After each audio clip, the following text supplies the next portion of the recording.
Hi guys, welcome to Film Companion South. I am Vishal and today I'm going to be talking about Z5's surprisingly good new cop thriller Lockup. As a member of the audience, where should our loyalties lie when the film is being told to us by a series of unreliable narrators? The leads in Lockup are not exactly people whose words you can trust, and the obvious game of one-upmanship being played in the background makes sure that we take every incident being explained to us with a pinch of salt. That's the dilemma we experience while watching a film populated by characters whose moral compasses need some serious fixing. Seen through the eyes of Police Constable Vasant, played by Vaibhav, we enter the police station the day following the murder of the station's main inspector. The case becomes more complicated when a missing person complaint is filed on the same day. Raising the stakes further in this whodunit is the fact that another police officer, Murthy, played by Venkat Prabhu, needs to solve this case to get a promotion, just like how Vasant himself needs a promotion to get married to his longtime girlfriend. Both their questionable natures are revealed to us very early on in the film. Vasant,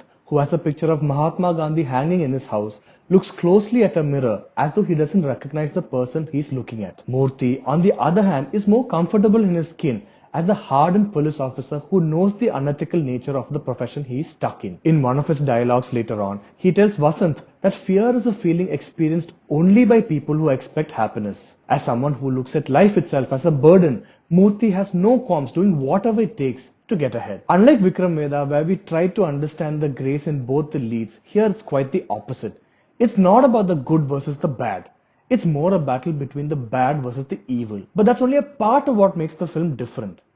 A crime has been committed and everyone's complicit, and it's a thin line that separates the officers from a promotion or a life in the lockup. Told through a series of flashbacks, the film demands our complete attention as we piece together the reality using a series of truths and half-truths that form the events of that night. But unlike other films that use the Rashomon effect to great use, in Lockup, there's always an element of deception that make it really hard for us to do this piecing together. Vital details are hidden or rushed over to the point where things really only start to make sense when everything is explained in a hurry in one go towards the end. For instance, a particular knife and the bloodstains on it forms an important clue, but this information is something we need to remember until much later before we realize why it's so important to the case. In other stretches, the writing falters to bring all the loose ends together far too conveniently. How does the film finally shift gears towards the climax?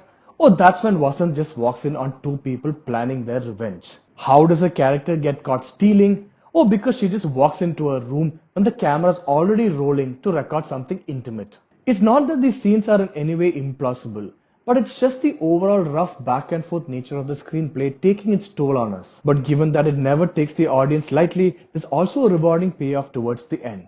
Weeks after disastrous films like Cocktail and Danny, Z5 finally seems to have gotten it right with Lockup. It's cynical, it's convoluted and a tad too ambitious, but it's also fun, like a game of Sudoku. That's it for my review of this week's film. If you like this video, please hit like and subscribe to Film Companion South.